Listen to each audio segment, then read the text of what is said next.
Om Vakratunda Mahakaya Suryakoti Samprabha Nirvignam Kuru Me Deva Sarvakaryechu Sarvada Om Shri Mahaganapataye Namaha Om Shri Gurubhyo Namaha Harihi Om Sadashiva Samarambham Shankaracharya Madhyamam Asmadacharya Padyantam Vande Guru Paramparam Asmadgurubhyo Namaha श्रुतिस्मृतिपुराणानामालयं करुणालयं Namami भगवत्पादं शङ्करं लोकशङ्करं शङ्करं शङ्कराचार्यं केशवं बादरायणं सूत्रभाष्यकृतौ वन्दे भगवन्तौ पुनः पुनः ईश्वरो गुरुरात्मेति मूर्तिभेदविभागिने व्योमवद्व्याप्तदेहाय दक्षिणामूर्तये नमः श्री मेधा दक्षिणामूर्ति स्वामिने नमः। ओम सहना भवतु सहनौ भुनक्तु सह वीर्यं करवावहै तेजस्विनावधीतमस्तु मा विद्विषावहै। ओम शांति शांति शांति। हरि ओम श्री गुरुभ्यो नमः। हरि ओम। Namaste once again to all of you. So last class we I think completed the 16th verse, right? And now we go to the 17th verse. I will read and you can chant after me. Sada sarvagatopyatma na sarvatra vabhasate बुद्धावेवावभासेत स्वेच्छेषु प्रतिबिम्बवत्. So in the previous shloka, Adi Shankara used a word which can create some sort of a confusion. If you remember, he said, Atmanam Antaram Vivichya. That is Atmanam Antaram, he said, with the Atma which is inside. Now this word inside, as I explained towards the end of the last class, can create a confusion in people's mind. Because on the one hand we are saying Atma is Sarvavyapi, it is everywhere. Then how can you say Atma is inside? So this problem between inside, outside and all that, this can create a misunderstanding and a misconception. So that is why Adi Shankara has given this shloka in order to make us understand what he means by Antaram, right? So in the last shloka, he used the example of this rice and husk, basically, to explain that the Atma is like rice which is inside the husk. So we can one way understand is there is a Panchakosha, then inside the Panchakosha there is Atma. That's what normally our orientation is.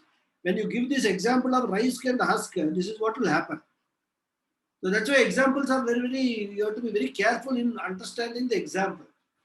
You must not take the example as a whole. We must take that part of the example which is applicable to the what is being said here. Okay. So when we take the example of the rice and husk, then this question of internal, external business comes.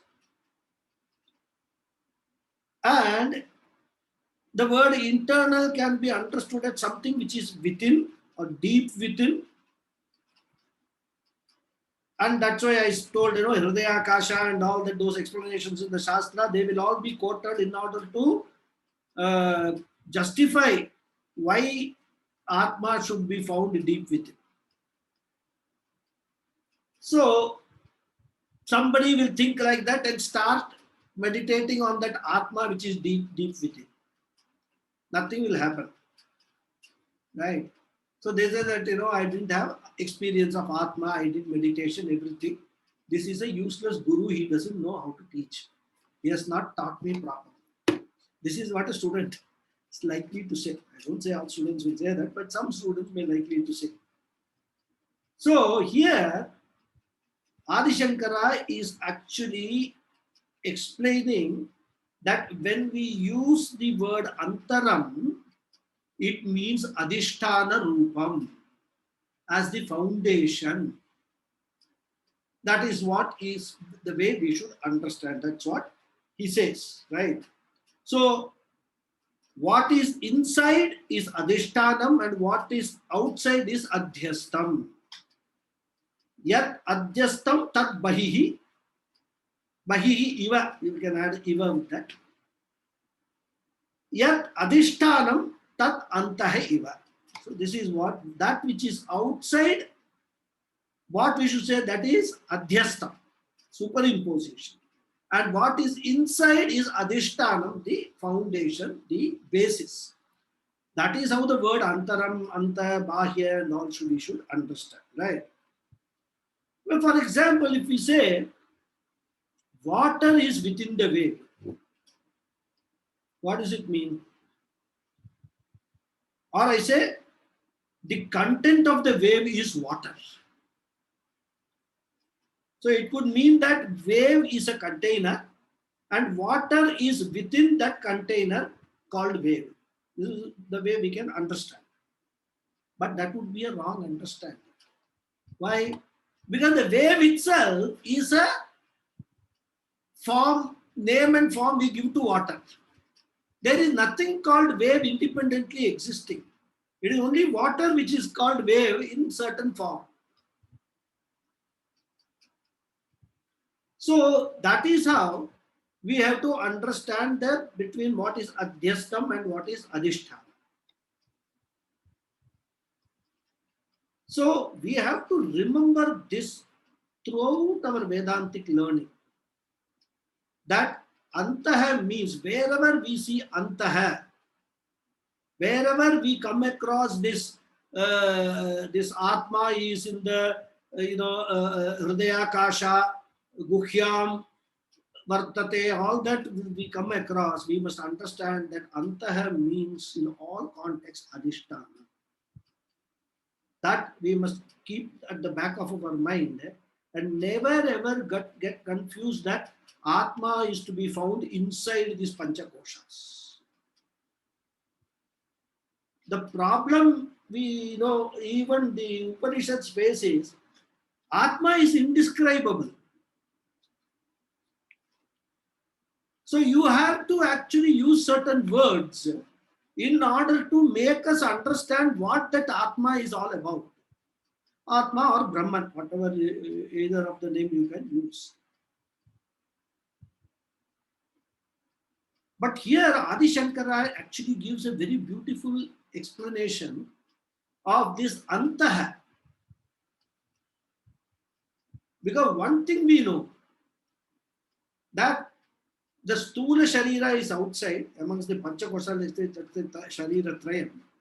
What is inside is Stula Sharira is Sukshma Sharira, the subtle body.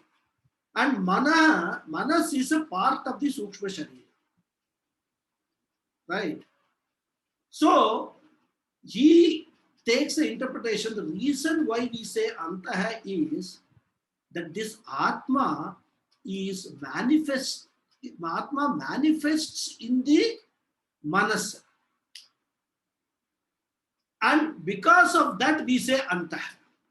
Because Manas is Antaha of Stula Sharira.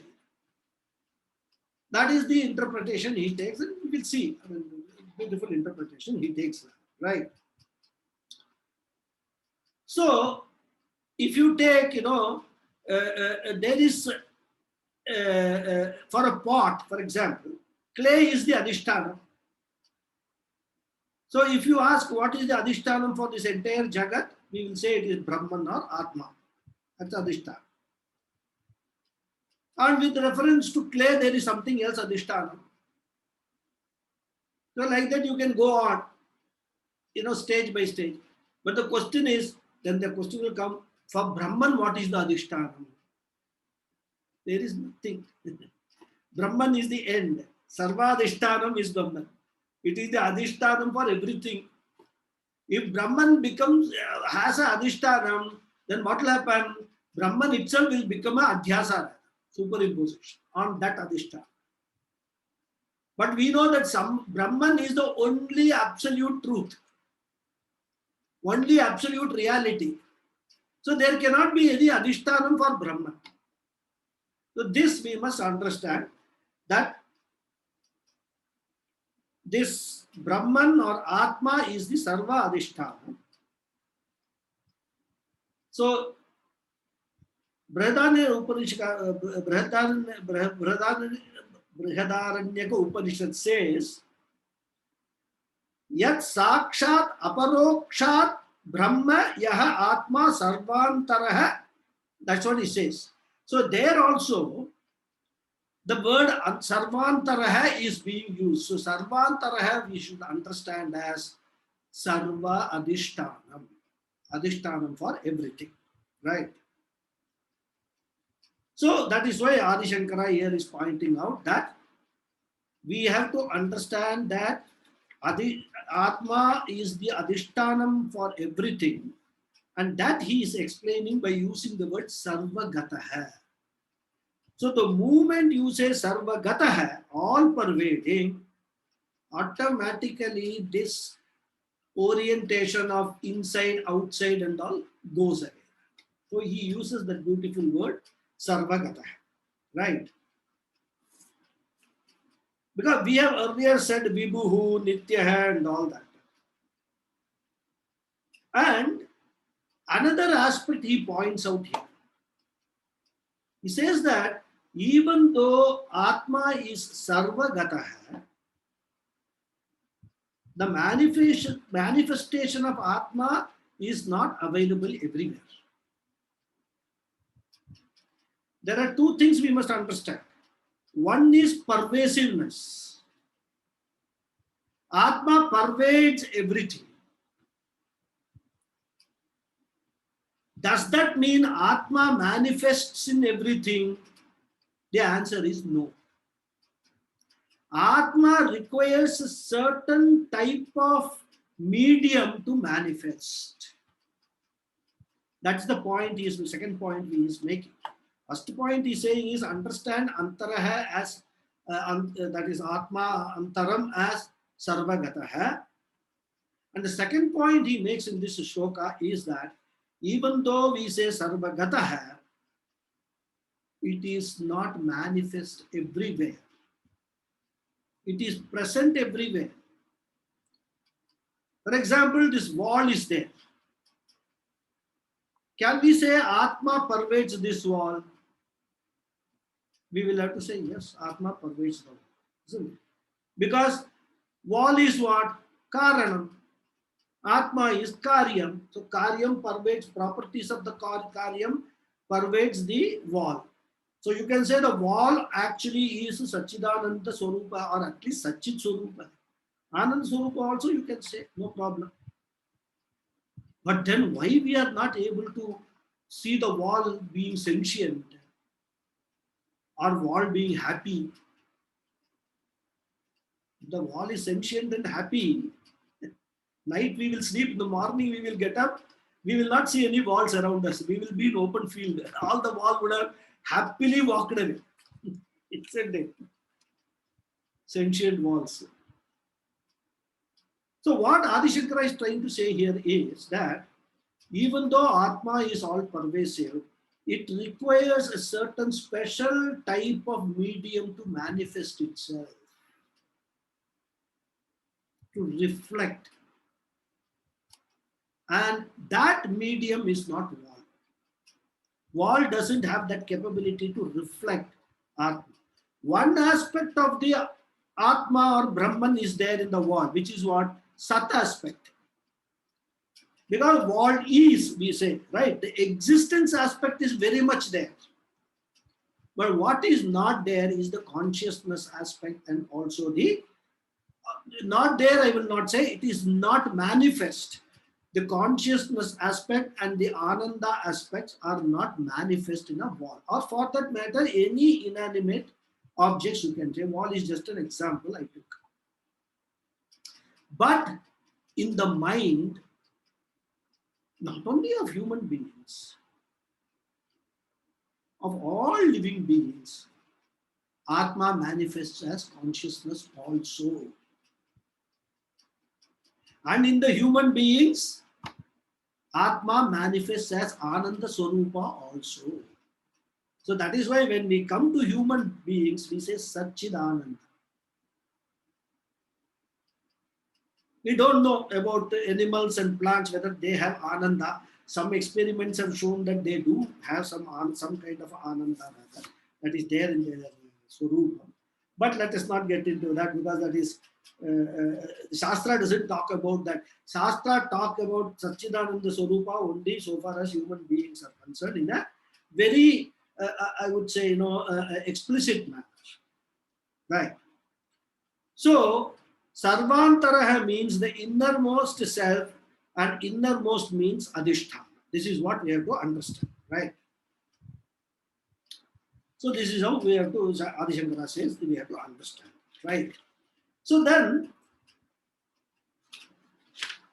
I explained about the wall, whether Chaitanyam is there or not.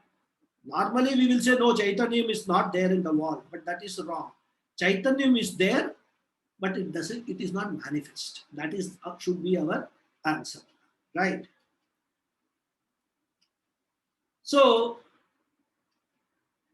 that manifestation of that Atma in the mind is what we call Chidabhasa. Now you understand what is Chidabhasa. We have seen in Tattva Bodha, original consciousness, reflected consciousness and all that. That reflected consciousness is what we call Chidabhasa. Chidabhasa. Right? So in many objects, Chaitanyam is there, but Chidabhasa is not there. Because the medium is not suitable to reflect the consciousness.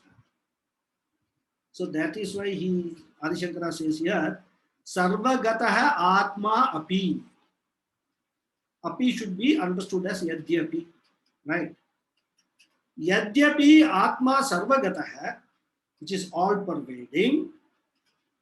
When he says Sada, Sada Sarvagataha Api Atma, Yadyapi Atma Sada Sarvagataha. Always, even though this Atma, this Adhisthana is all pervading always, right?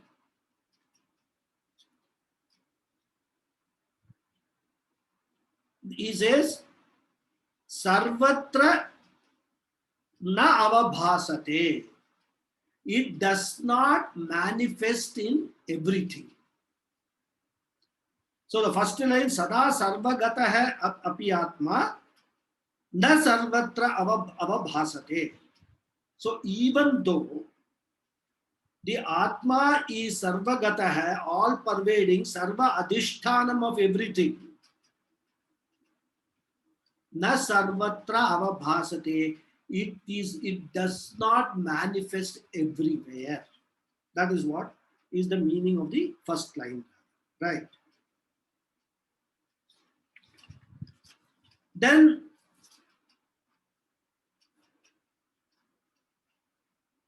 actually, which is that? I think Narayana Sutta, isn't it? I think so, yeah. Antarbahishcha tat sarvam vyapya narayana stitaha. So there it says both antarbahishcha vyapya. It is pervading both inner and outer, right? Both Narayana, right? So just remember that antarbahishcha. So even though Atma is inner and outer everywhere, the Chaitanyam is not manifest inside our buddhi alone. Now, buddhi, you can probably take it as antakaranam or even manas. this Chaitanyam is manifest. And that is the reason why we say Antah. Because the manifestation is there, that's all. Okay. So, Buddhau eva avabhasate. That's what he says, right? Buddhau eva avabhaseta. In the Buddhi alone, it is manifest. And in what form? Svecheshu pratibimbavat. Right? In the form of its own self, that I, the ego. Why it is actually manifest only in the Buddhi? Because Buddhi is Sattva Guna Pradhana. See in Tattva Bodha. Remember. All that, everything is connected in Vedanta. Because Buddhi is Sattva Guna Pradhana, only in whatever is the Sattva Guna Pradhana, Atma can manifest. Because Atma is the pure nature. And it requires a pure medium to manifest itself. And that is why when we come to Atma Jnanam and we talk about sadhana chatushtaya sampatti and all that, we say that what should precede Jnana Yoga should be Karma Yoga. Karma Yoga is a very, very important sadhana to come to Jnana Yoga. Why? That Karma Yoga will give that Chitta Shuddhi. And we will understand what this Atma is about. Even though this Atma is reflecting as Chidabhasa in the Buddhi of everybody, it is not possible for everybody to understand that Atma.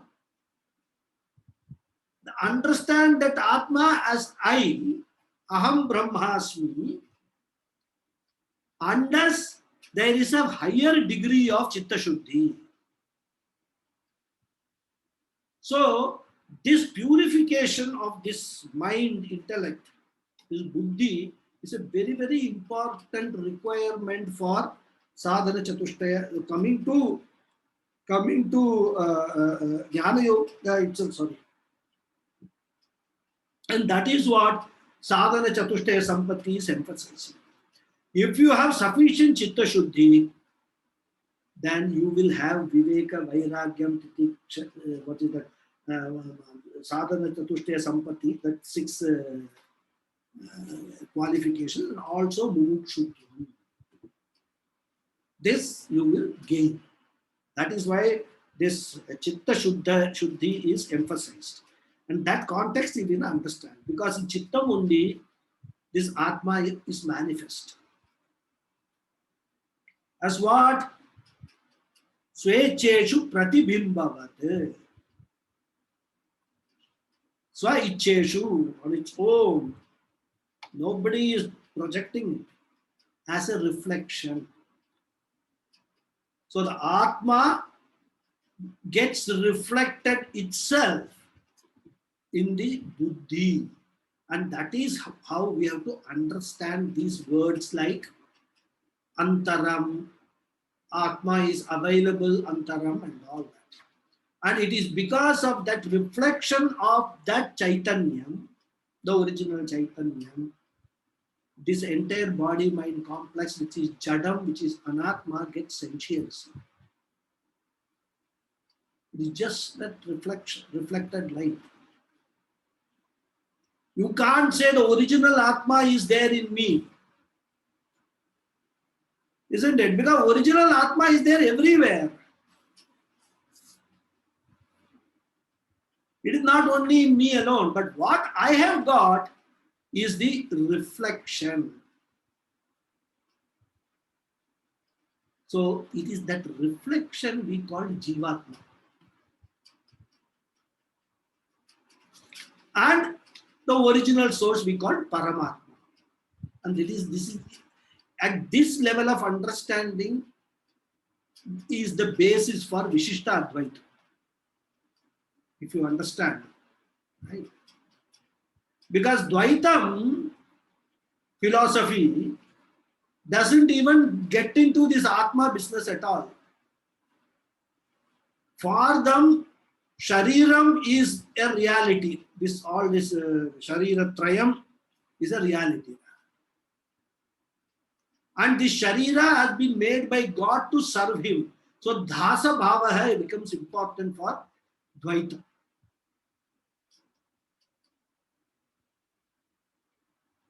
Saha Yajamana Aham Dasa.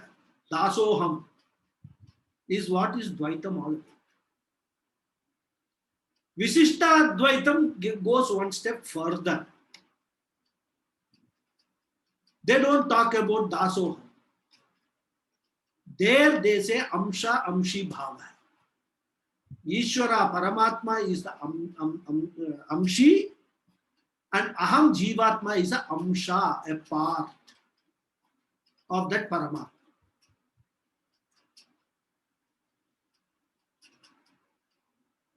Advaitam goes one more step further.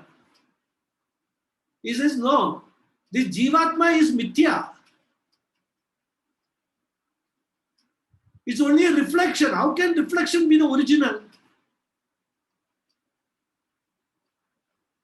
So what Advaitam says is that there is only one Atma. And all these reflections and the sentiency and all we are talking about and all is all Mithya. That is why if you understand yourself as that Brahman, that Advaita Brahman, that non-dual Brahman, that is what is moksha. That is the ultimate understanding you can get. You have to get. So this is how the progress from Dvaita philosophy to Advaita philosophy you have to understand. So that is what he is saying here. So that Buddhav eva avabhaseta, because if Swami Paramatmananda interestingly says, Buddhi is inside the body, isn't it, as I told you? And that is why we say the word Antaram, because it is manifested, Atma is manifest in the Buddhi as Pratibimba, as the reflection. And Swami Paramatmananda says, if that was not there, if the Buddha was outside, everybody will leave the Buddhi at their home and then come to the class. Right? And of course, he jokingly says, maybe some people are doing it also. In one of his talks, he says that. Right. Anyhow. But to attend the class, the Buddhi is required. Because you have to listen, and then if your ears and eyes are not backed by the Buddhi, you won't be able to understand anything.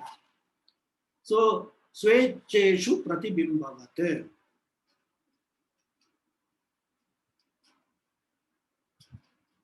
I think there is small Swecheshu. Swecheshu. Swacham he uses. Okay. There's another meaning is taken. Swacham means Shuddham. So, this Buddhi is pure. Right? Clear. Pratibimbam means reflection. So, just as reflection comes in a clear surface, similarly, Atma manifests in the Upadhi called Sukshma Shariram or Buddhi. You can say, right? So, that is why we use the word Antaram, and it is not to be literally taken. That is what he says in this sloka, right? So now we will go to the 18th sloka.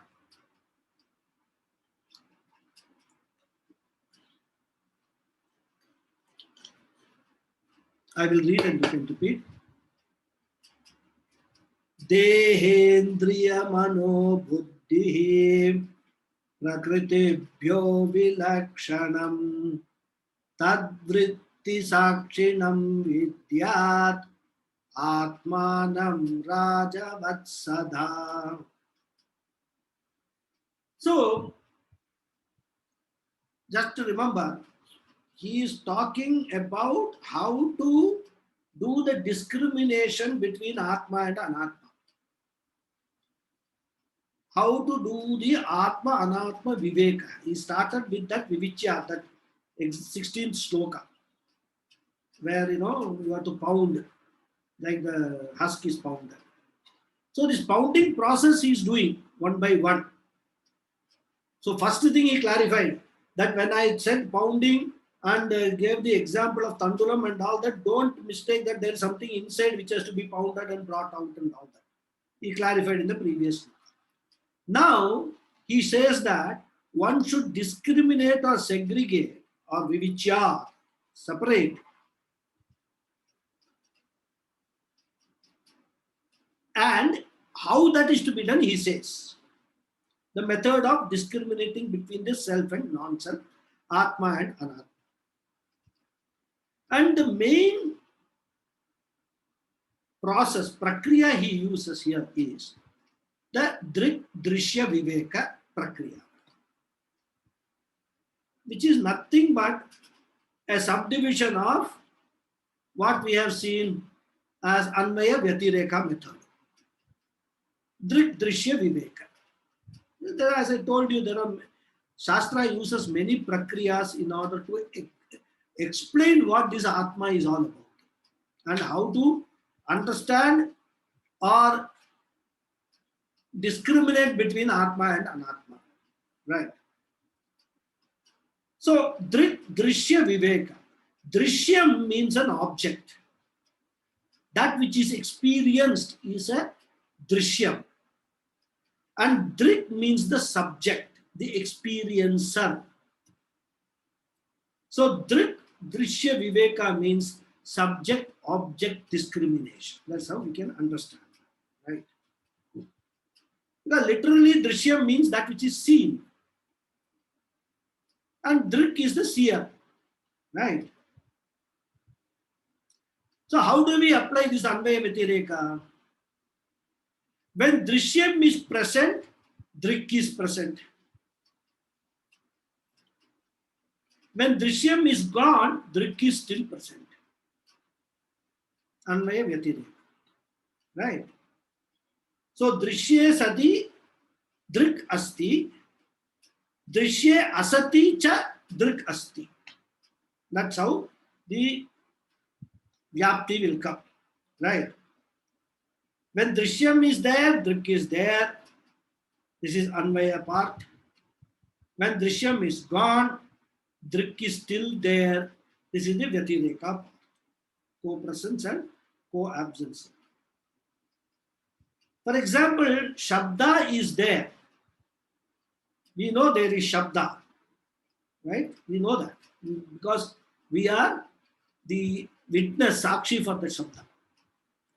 But the Shabda is gone, but we are still there. Aham Atma is still there. Right?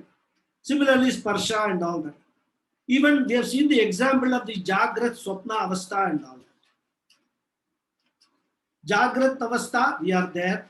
Jagrat Avastha is there. Swapna Avastha, we are there. Swapna Avastha is there because that's how we are seeing the dream and all that. Right? We are the one which are providing reality to the dream. So we are very much there, witnessing the dream. Sushupti Avastha, are we there or are we not there? Question. We are very much there. Because what does not happen in the Sushupti Avastha, we are aware. We are aware that we were not aware of anything in the Sushupti Avastha.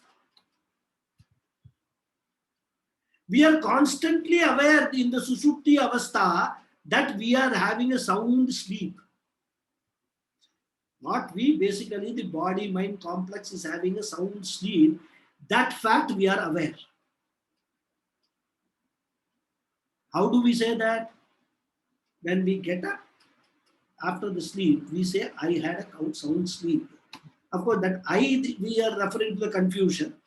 But that's I actually means that the Sakshi Chaitanya is aware that this body-mind complex had a sound sleep. So even though Anatma was not there, the Sharira Trayam was completely in Laya. Isn't it? Totally resolved. Body resolved, mind resolved, and Antakaranam, everything resolved. In fact, you were in the Karana Shariram. The Mula Vidya was there in Sushupti Avastha. Maya. That was the state. But that you were in that state is known by this Atma Chaitanya. So that is how this Drishya Viveka, he says that, right? So this Purusha, remember Purusha means Atma here, I, Aham, remembers everything that happens in the Sushupti Avastha also. So that is why we can conclude that this Atma is always there, whereas the Drik is always there, whereas the Drishyams, they come and go. This is the difference between Drik, Drishya, Viveka, how we have to understand. Again, this is a process of that pounding. Understand, Drik is always there. In all three periods of time, Drik is there. In all three avasthas, Drik is there. Avasthas may come and go.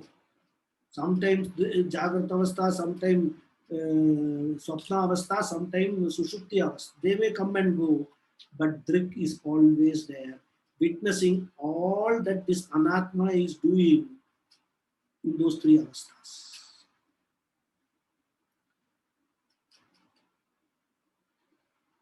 So, Vishaya Sattve, Atma Sattvam.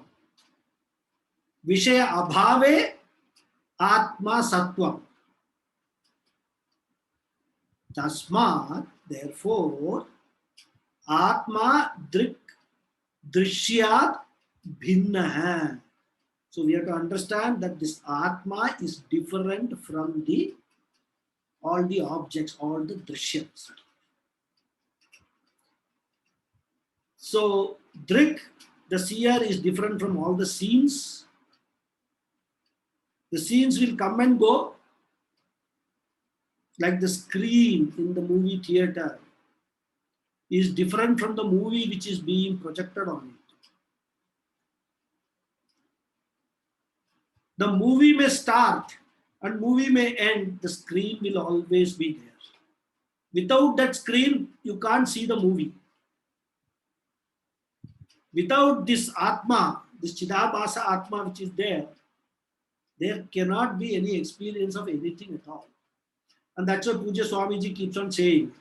People ask, when I have done my Shravanam, Mananam and all, now how can I experience this Atma?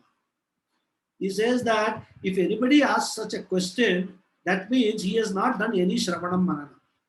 Or he must have done mechanically something, nothing has gone into his head. Because every experience is the experience of Atma only. When I am experiencing this computer, I am experiencing Atma, Brahman only. I am the one which has lent existence to this computer. Isn't it? So we must understand that every experience that we have is the experience of Atma only. There is nothing special experience for Atma and all that. It is not something like in the chemistry, physics lab, we do first theory and then practical. And this is the problem. A lot of people have got this orientation. Everything in life, there should be theory portion and we should practically apply the theory and then only we will get the full knowledge. Vedanta doesn't work that way. It is an exception to that general rule. That may be applicable to all the Laukika Vidyas. But this is a Paramartha Vidya. So it's a knowledge of the absolute reality. It doesn't work that way. And if you have not understood this,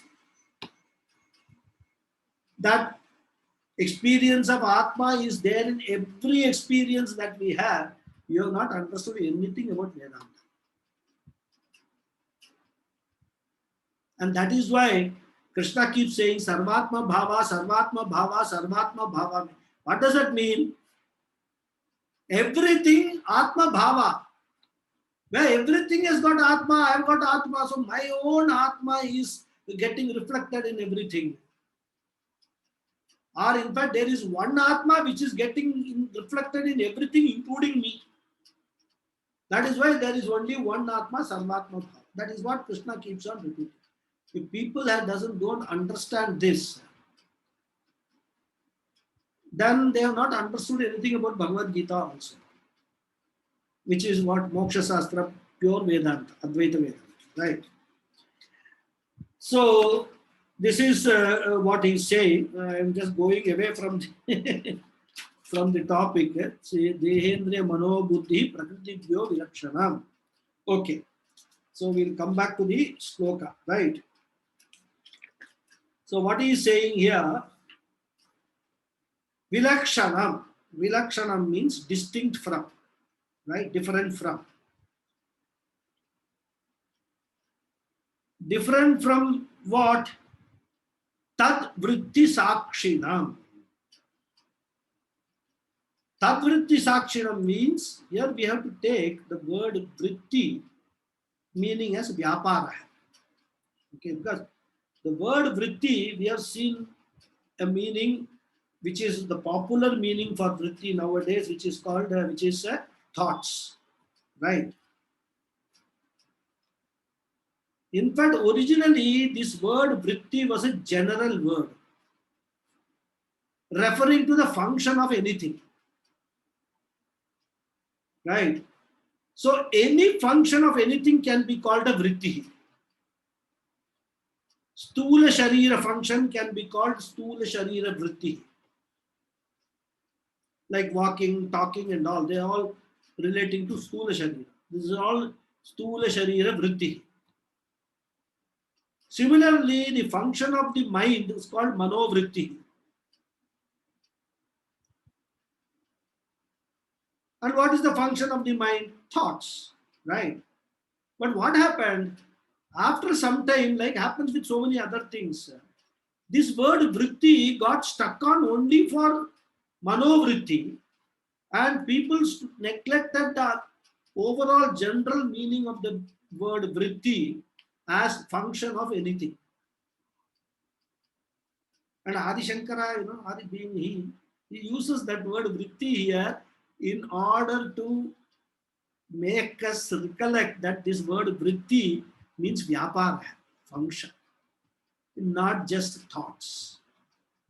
Okay, so we have given it what we call it as a what is that? Sankuchita artha. That is a very narrow meaning for the word vritti is what we give today, but it is a wider meaning, right?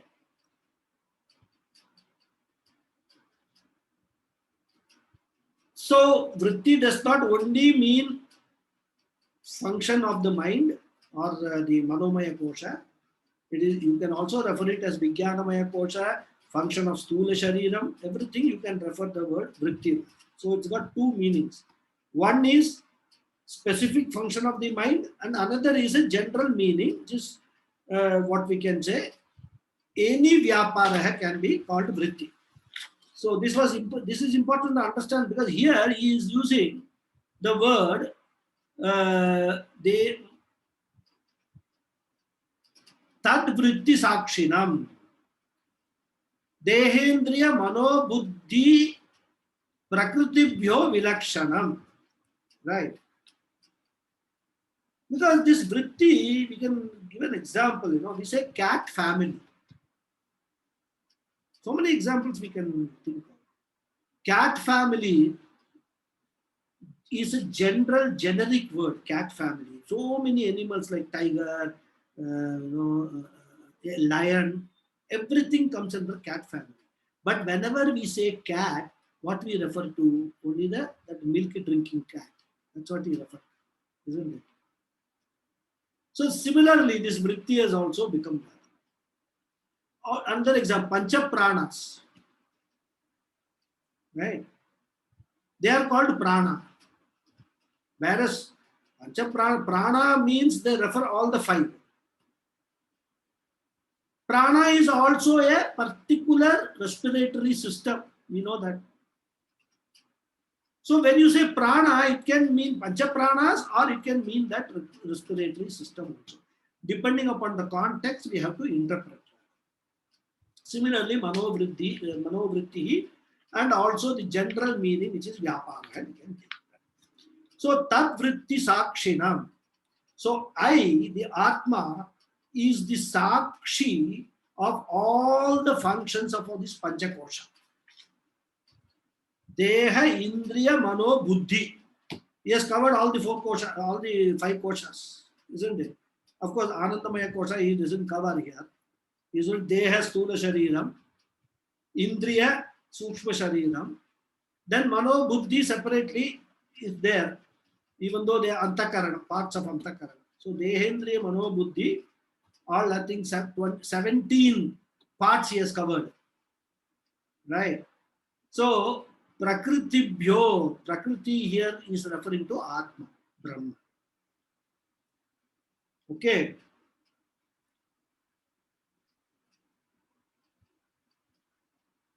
Tat vritti sakshinam vidyat. Vidyat means what? One should know or may you know. Vidyat, right? So one should understand oneself to be the sakshi of the panchakoshas, the drik of all the panchakosha drishyams.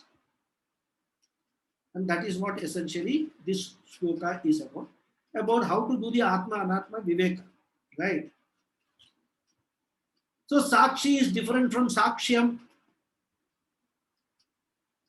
Aham Panchakosha Vilakshanaha. Why? Panchakosha Sakshitvat. Yata Surya Prithvi Vilakshanaha. Prithvi Sakshitvat. Understand? Prakashitvat. I think by now a little bit Sanskrit and all you must understand. I don't need to explain everything. Right? So that which is Sakshi is different from what is Sakshyam. So if I am the Drik, I am different from Drishyam. So the conclusion is Aham Panchakosha Vilakshana. And he gives an example here. What he says, Rajavat. Rajavat means just as the Raja or the king. Because if you see, the Raja, the king, is the Sakshi of everything that goes around him, all the Prakritis. In fact, the word Prakriti has another meaning which is called all the servants of the Raja. They are all also called Prakriti. How beautifully Adi Shankara uses these examples and brings out different meanings of the same word within that one sloka itself. So Prakriti, you can take this Sankhya meaning as the Atma, Brahman, or the Laukika, or what you say, the popular meaning which is there is Raja and Prakriti. Prakriti means the servants. So like a Raja is witnessing all the activities of his servants which is going on around him, he himself doesn't do any of those activities. In fact, when he feels thirsty, he will say, I am thirsty. The servant will run around and bring a glass of water. He will say, I want to see some dance program. Immediately, the servants will run around and organize one beautiful dance program. Raja doesn't himself do anything. He just sits there, witness to everything. And this Prakriti is what he's doing. So Adi Shankara uses this word Prakriti in a beautiful way in both the meanings, and that's why he gives the example of Rajavan. Okay.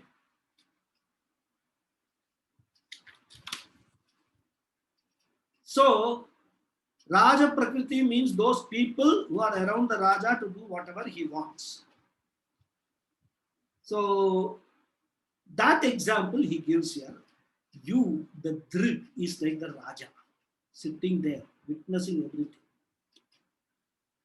And then this Prakriti, this Dehendriya Mano Buddhi are like Prakriti.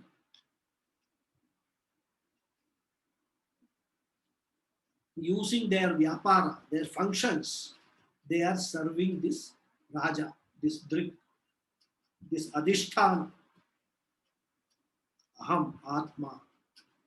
They are doing that, right?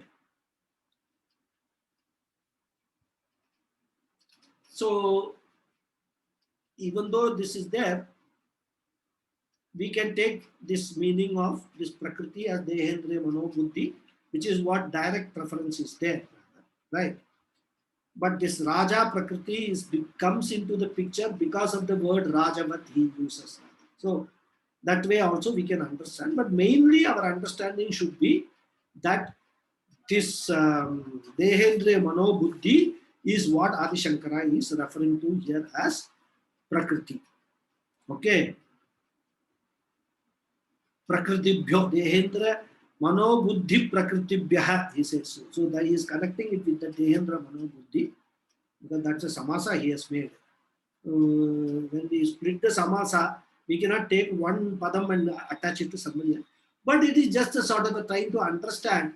When he says Rajava, then in that context also one can understand this aspect of Drik and Drishya, Prakriti and Purusha.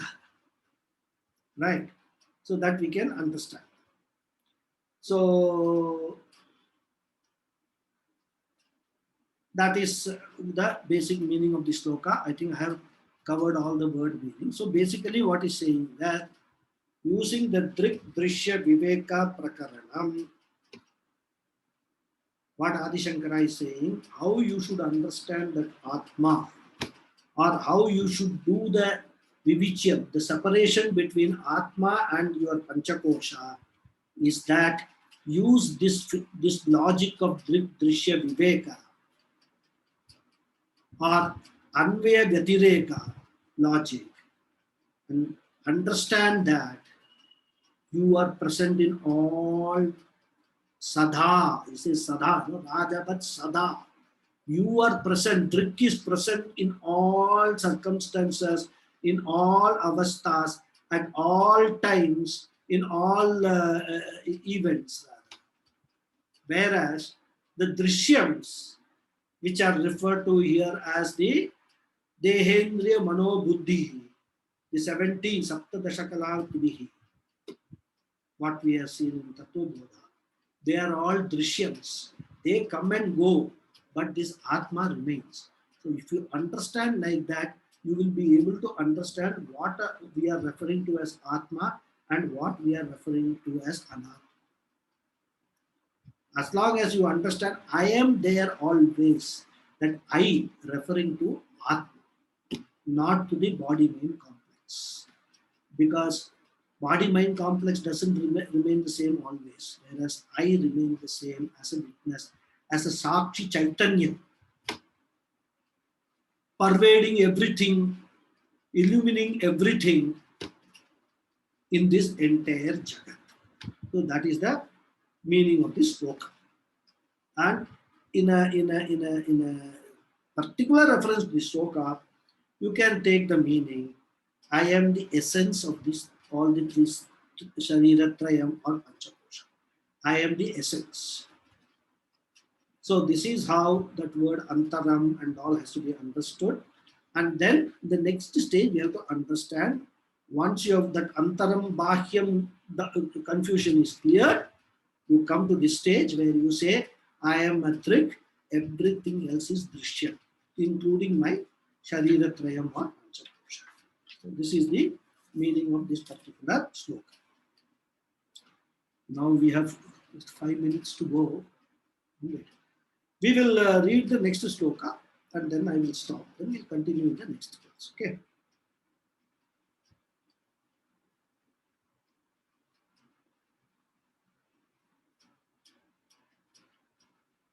Slightly different meter looks like.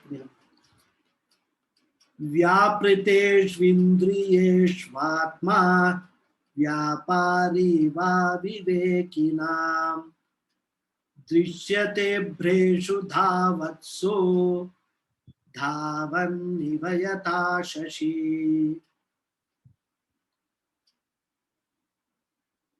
I think it's okay. Meter is okay. So earlier he used the word vrittis, dehendriya, mano, buddhi, prakritibhyo vilakshanam, tad vritti sakshinam. So all that, the whatever he referred to there as vrittis, here he refers to as vyapara, which is the one of the meaning we see. Vritti means vyapara means functions. So that is what he is saying, and then he gives the example of this moon. How we actually see the moon running, or in the reflection of the moon, when we see it, we will feel that the moon is actually moving. That example is his. We'll see all that in the next class on Friday. Okay, I'll stop here. Any questions are there? I'll say the prayers.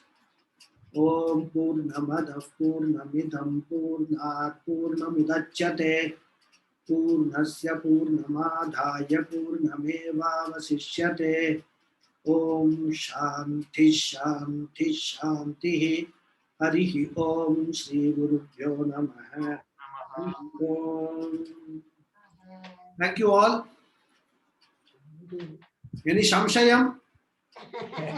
Samshayam nasti. Shamshayam Nasti. Good. So Adi Shankara is now separating. It is just like, when we have some this thread, adella complete chedika irukkuvathu onnonna edukanam andha mariyakkum nammaloda condition. Atma Anatma and all is all completely, so he has to take it out one by one. கொஞ்சம் கன்ஃபியூசிங்கா தான் இருக்கு, கொஞ்சம் ஒரு இதுவா இருக்கு. என்னால clear பண்ண முடியும்னா பண்றேன். அது அடுத்த லெவல் போற மேபி இட் இஸ் கிளியர்டா இருக்கலாம். இப்ப நீங்க சாட்சி சைத்தன்யம், அப்ப அந்த சைத்தன்யம்ங்கிற வேர்டு வர சாட்சி மட்டும் இல்ல, நீங்க கிங் வந்து சாட்சி மட்டும் சொன்னீங்க இல்லையா? பட் ஆத்மா Chaitanyam, why we say? Because in that, because of the Chaitanyam only the knowledge taking place. அதான் நான் கேக்குறேன். ஆமா, so that Chaitanyam இருக்கிறதுனால தான் we are able to, yeah. Consequently, you should not think that other things are not there. Okay. Sat is there, Chit is there, Ananda is there. But what gets reflected in the Mano Buddhi or in the Buddhi is the Chaitanya. Okay. Because Sat is already reflected, because we say Buddhi is. Correct. Sat is there. There is no need for reflection separately mentioning that. But for example, I gave the example of a wall or computer, any example you take. Sorry, அப்போ sorry, but I don't know how I am. தப்போ எனக்கு தெரியல. For example, இப்போ death ஆயிடுத்துன்னு வச்சுக்கோங்க, எல்லாமே போயிடுத்துன்னா அப்ப that means it's like a wall, it's not able to reflect அர்த்தமா? Body is there, yeah. ஆமா, but Sat is there. Sat is there, but there is no Chaitanya போயிடுத்து இல்லையா? Chit has gone, because what has happened? The capability of the mind to reflect has gone. Death na என்னது நினைச்சே? அப்ப அந்த drik is always there சொன்னே இல்லையா? Drik is always there. Drik is always there, because what is drik? Because see, of course, we have to now further understand in bit by bit and pieces. Here we are referring to drik, that is when I am alive. Where a dead body doesn't need to do Atma Anatma Viveka. It cannot, yeah. Cannot, need not.